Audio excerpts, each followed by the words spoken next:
Assalamualaikum warahmatullahi wabarakatuh. Perkenalkan, nama saya Rehan Aditya Putra dengan kode asisten REA. Di sini saya akan mempresentasikan modul 3 praktikum kecerdasan buatan yang berjudul Knowledge Representation. Untuk tujuan praktikum kali ini, kita akan memahami bentuk logika predikat, membuat sinteks prolog, dan yang terakhir adalah membedakan proses forward chaining dan backward chaining.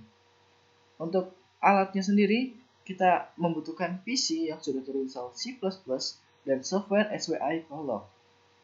Untuk tutorial penginstalan software SWI Prolog akan tersedia dalam video yang berbeda. Dasar teori. Pertama-tama kita akan membahas tentang logika komputasional, yang dimana di logika komputasional sendiri terdapat logika proposisi dan logika predikat. Apa sih logika proposisi sendiri? Logika proposisi adalah statement yang dapat bernilai benar atau salah. Logika proposisi membentuk pernyataan sederhana atau pernyataan yang kompleks dengan menggunakan proporsional konektif. Proporsional konektif sendiri sudah kita bahas dalam mata kuliah logika matematika. Itu ada konjungsi, disjunksi, negasi, implikasi, ekuivalensi. Atau bisa bilang and, or, not, if, then, dan equals. Nah, untuk logika predikat adalah perluasan atau pengembangan dari logika proposisi di mana objek yang dibicarakan dapat berupa anggota kelompok. Logika predikat memberikan tambahan kemampuan untuk mempresentasikan pengetahuan lebih rinci. Istilah dalam logika predikat diantaranya ada term, yaitu kata benda atau subjeknya, kemudian ada predikat, properti dari term tersebut, dan ada fungsi, hubungan, atau relasi atau sifat antar subjek, dan yang terakhir ada kuantor, yaitu yang menyimbolkan suatu jumlah dari pernyataan tersebut. Bisa bersifat universal atau esensial, yang berarti semua atau ada. Di sini saya mempunyai contoh logika predikat. Yang pertama, semua mahasiswa teknik komputer mengikuti praktikum. Bisa disimbolkan mahasiswa teknik komputer ini contoh OX dan praktikum SX. Nah, untuk itu bentuk logika predikatnya seperti apa? Karena di sini ada semua, ada universalnya, koma OX yang menyebutkan mahasiswa teknik komputer. Ini ada relasinya mengikuti praktikum SX. Kemudian ada contoh lagi, semua laki-laki suka game. Di sini ada kuantor universal, kita beri kuantor universal. Laki-laki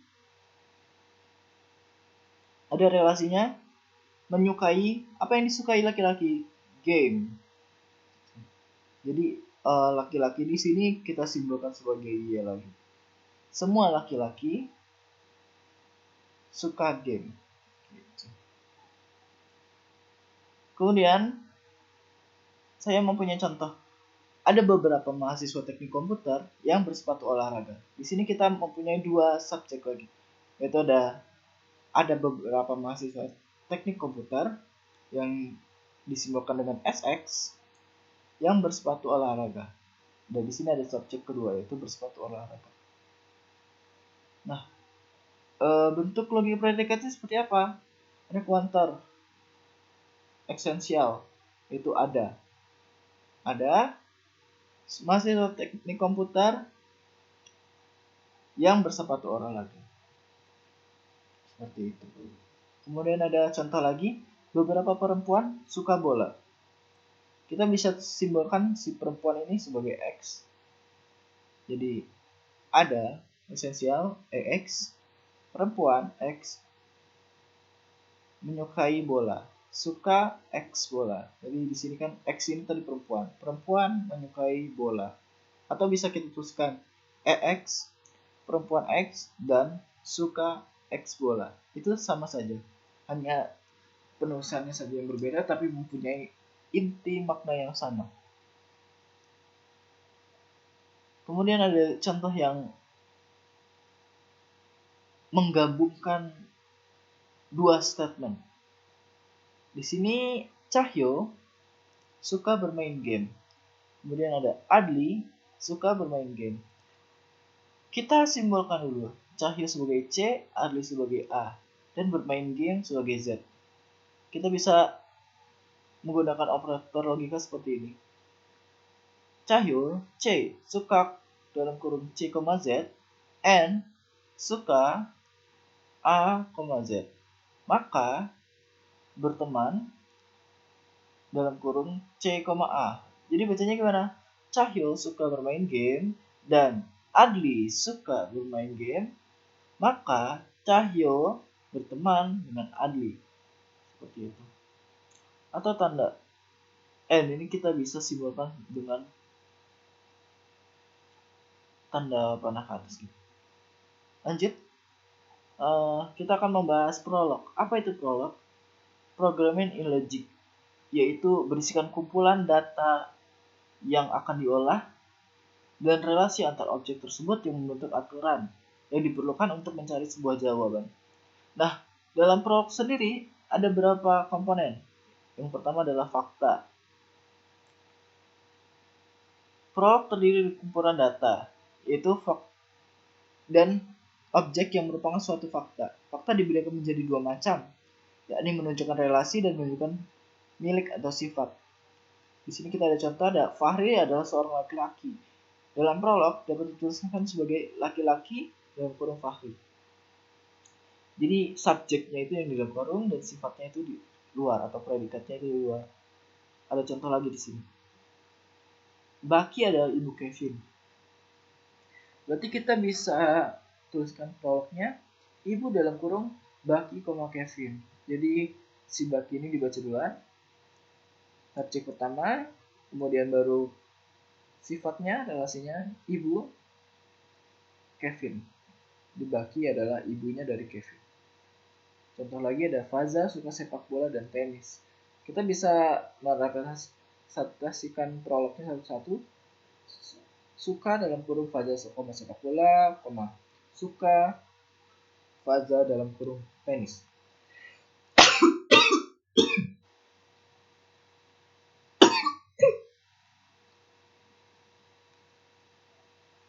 Kemudian dalam prolog ada yang namanya rules, yaitu sebuah aturan. Aturan biasanya dinyatakan dalam kalimat bersyarat. Kemudian ada yang namanya query. Dapat diajukan sebuah pertanyaan berdasarkan fakta dan rules yang sudah ada. Penulisan query diawali dengan simbol tanda tanya strip dan diakhiri dengan tanda titik. Kemudian ada predikat, adalah simbol untuk relasi. Contoh, ayah dalam kurung John, Max, di mana ayah sebagai predikat sedangkan John dan Max sebagai term argumennya. Jadi si John merupakan ayah dari Max. Sebuah predikat tidak memiliki atau memiliki argumen dengan jumlah bebas. Jumlah argumen predikat disebut arity atau aritas. Kemudian yang terakhir ada variabel, yaitu besaran nilai yang dapat berubah. Variabel dapat diawali dengan huruf besar atau garis bawah. Panjang maksimum 250 karakter. Sebaiknya memiliki makna yang berkaitan dengan data untuk mempermudah ketika membuat program. Nah, di sini kita ada contoh, yaitu family.pl. Nah, di sini kita ada fakta-faktanya. Sini, John adalah ayah dari Max. Jen adalah ibu dari Max. Juliet adalah ibu dari John. Jadi kalau mau menuliskan orang tua, itu orang pertama adalah orang tua dari orang kedua.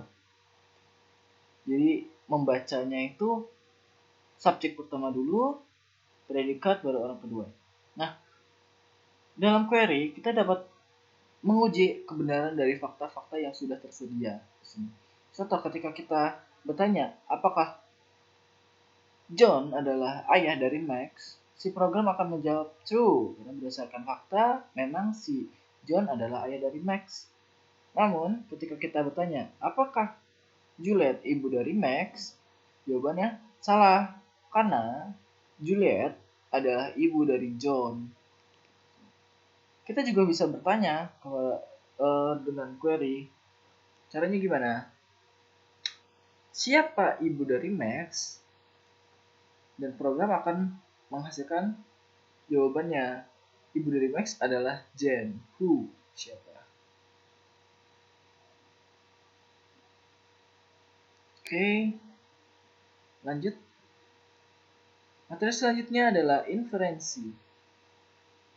Logika selalu berhubungan dengan pernyataan-pernyataan yang ditemukan nilai kebenarannya. Untuk itu, penarikan kesimpulan atau inferencing berdasarkan fakta-fakta dan aturan yang berlaku sangat diperlukan. Dalam melakukan penarikan kesimpulan, ada beberapa bentuk penarikan, antara lain modus ponens, modus tollens, silogisme disjunktif, simplifikasi, dan silogisme hipotesis. Di mana kalau modus ponens, jika P maka Q benar, kemudian ada penarikan Q benar, kesimpulannya Q benar. Untuk modus tollens sendiri, jika P maka Q adalah benar, kemudian ada pernyataan kedua, negasi Q adalah benar, kesimpulannya negasi P adalah benar. Untuk silogisme disjunktif sendiri, jika P atau Q benar, kemudian ada pernyataan kedua negasi P sama dengan benar, kesimpulannya Q adalah benar. Ada simplifikasi, di mana P dan Q benar, kesimpulannya P benar. Silogisme hipotesis yang terakhir. Jika pernyataan P maka Q benar, pernyataan Q sama maka R benar, maka P maka P maka R adalah benar juga. Itu kesimpulannya. Nah, untuk variasi dari proposisi bersyarat sendiri, ada converse, Q maka P, inverse, negasi P maka negasi Q, kontraposisi dari negasi Q maka negasi P.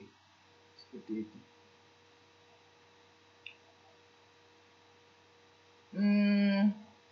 Sehingga untuk tabel kebenaran ada sebagai berikut. Ini sudah dipelajari ya di mata kuliah logika matematika. Nah, lanjut aja kalau gitu. Nah, kita di sini akan belajar tentang inferensi dengan rules forward chaining. Jadi intinya kita ada mengambil kesimpulan dengan rules forward chaining. Di forward chaining adalah merupakan pencocokan fakta atau pernyataan dimulai dari bagian sebelah kiri. Dengan kata lain, penalaran dimulai dari fakta terdahulu untuk menguji kebenaran hipotesis berdasarkan rule-rule yang telah ditentukan. Nah, ciri-ciri forward sendiri apa? Jadi dia itu bakal maju dari kiri ke kanan berdasarkan fakta yang diketahui mulai dari keadaan awal. Contoh, misal kita punya di sini ada penyebab penyakitnya, ada macam-macam, dan nanti bakal diketahui penyakitnya, nama penyakit yang sedang diderita itu apa. Jadi sini ada gejala-gejala penyakitnya, nanti bakal ditelusuri dari kiri ke kanan, dan di sini ada goalnya, tujuannya. Misalnya kita mau cari penyakit apa itu. Kemudian dia itu forward chaining disebut data driven. Kenapa? Karena inferensi dimulai dengan informasi yang tersedia dan baru konklusinya diperoleh. Terus yang terakhir ada pernyataan yang paling mendasar adalah apa akibatnya. Contoh kasus. Anda ingin terbang dari Bandung ke Thailand dan tidak ada penerbangan langsung antara dua kota tersebut. Jadi Anda harus menemukan connection flight dari Bandung yang menuju Thailand. Jadi kalian dari awal, dari sebelah kirinya, dari titik awal kalian, ingin menuju goalnya. Kalian bakal mencari tahu alur mana yang dapat dituju. Kemudian ada contoh kasus lagi, seorang ingin membeli sebuah handphone tetapi dia bingung untuk menemukan pilihannya. Maka orang tersebut akan menggunakan rules si forward chaining ini. Selanjutnya ada inferensi dengan rules backward chaining. Backward chaining sendiri adalah pencocokan fakta atau pernyataan dimulai dari bagian sebelah kanan. Dan dengan kata lain, penelitian dimulai dari hipotesis terlebih dahulu. Untuk menguji kebenaran hipotesis, dicari fakta-fakta yang ada dalam basis pengetahuan. Jadi dia tuh goalsnya kita bakal mencari dari hipotesis apa sih kemungkinan yang terjadi, baru dicari akar masalahnya. Seperti itu. Ciri-ciri backward chaining. Pertama ada mundur dari goal bergerak ke keadaan awal. Itulah kebalikan dari forward chaining. Menggunakan pendekatan goal driven, dimulai dari harapan apa yang akan terjadi dan kemudian mencari bukti yang mendukung atau berlawanan dengan harapan kita. Backward chaining didasarkan pada aturan inferensi modus ponens. Pernyataan yang paling mendasar adalah disebabkan oleh apa. Kalau yang tadi si forward chainingnya akan jadi apa, kalau backward chaining adalah disebabkan oleh apa, pertanyaan mendasarnya. Nah, contoh kasus atap rumah Budi rusak. Budi ingin mencari tahu kenapa atap Budinya rusak. Jadi ada keadaan nih, atapnya rusak, kenapa? Nah, dia baru pakai backward chaining. Dia ingin mencari tahu penyebab dari hasil yang udah ada gitu. Sekarang atapnya rusak, dia mau menelusuri apa penyebab atapnya rusak gitu. Jadi dari tujuan ke penyebab. Nah, kemudian ada contoh kasus lagi, dokter ingin mengetahui seseorang yang terkena penyakit dengan mencari tahu gejalanya. Seperti itu. Misal sakit mah itu apa sih gejala-gejalanya? Nah, itu bisa dicari dengan rules backward chaining.